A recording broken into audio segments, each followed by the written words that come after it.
ಕೆಲಸ ಸತ್ಸಂಗ ಅಂದ್ರೆ ದೇವರು ಖುಷಿ ಪಟ್ಟಂತ ಕೆಲಸ.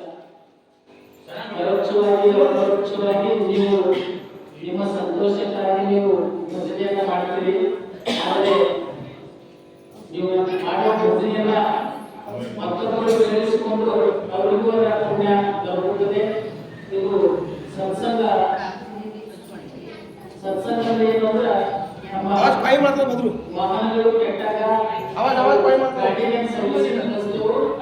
ಆಗ ಇದು ಸತ್ಸಂಗ ಭಜನೆ ಅಂದ್ರೆ ಇದು ಮನಸ್ಸಿನ ಮೈಲಿಗೆಯನ್ನು ತರ್ತಕ್ಕಂಥ ಇದು ಗ್ಯಾರೇಜ್ ಇದ್ದಂಗೆ. ಮನಸ್ಸಿನ ಮೈಲಿಗೆ ನಮ್ಮ ಮನಸ್ಸು ಮೈಲಿಗೆ ಗೋಡೆದು ಮನಸ್ಸು.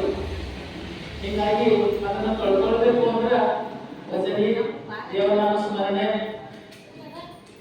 ಗುರು ಹಿರಿಯರ ಆಶೀರ್ವಚನ, ಪೂಜ್ಯರ ನುಡಿಗಳನ್ನ ಕೇಳಿದ್ರೆ ನಮ್ಮ ಮನಸ್ಸಿನ ಮೈಲಿಗೆ ನಾವು ತಲೆಯನ್ನ ಕಳ್ಕೊಂಡ್ರೆ ಶಾಂಪೋಸ್ ತಲೆ ಕಳ್ಕೊಂಡ್ರೆ ನಮ್ಮ ತಲೆ ಸ್ವಚ್ಛ ಇಲ್ಲ. ಸಾಬೂನು ಹಚ್ಚಿ ಬಟ್ಟೆ ಹೋದ್ರೆ ನಮ್ಮ ಬಟ್ಟೆಗಳು ಸ್ವಚ್ಛ ಆಗ್ತಾವ.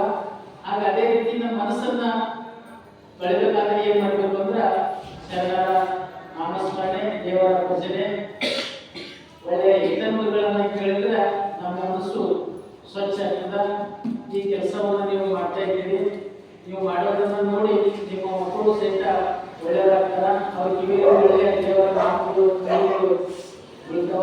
ಅವರು ಒಳ್ಳೆಯದಾಗ್ತಾರ. ನೀವು ಇವತ್ತಿ ಹಚ್ಕೊಳ್ಳೋದು ನೋಡಿ ಮತ್ತೊಬ್ಬರು ಇವತ್ತಿ ಹಚ್ಕೊಳ್ತಾರ. ನೀವು ಭಜನೆ ಮಾಡೋದು ನೋಡಿ ಇನ್ನೂ 4 ಜನ ಒಳ್ಳೆಯದಾಗ್ತಾರ. ನೀವು ಮಾಡೋದು ಕಾರ್ಯ ದೇವರು.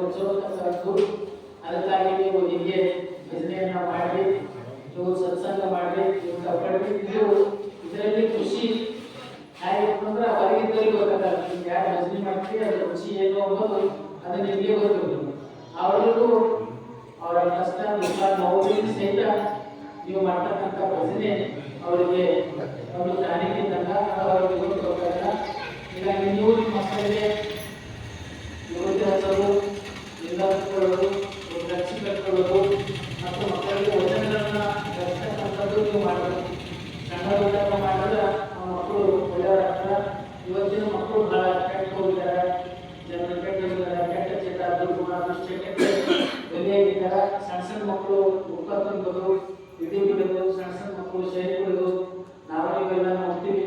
ಅದು ಆಗದಂತೆ ನೋಡ್ಬೇಕಾದ್ರೆ ತಾಯಿಯ ಪಾತ್ರ ಬಹಳ ದೊಡ್ಡದ.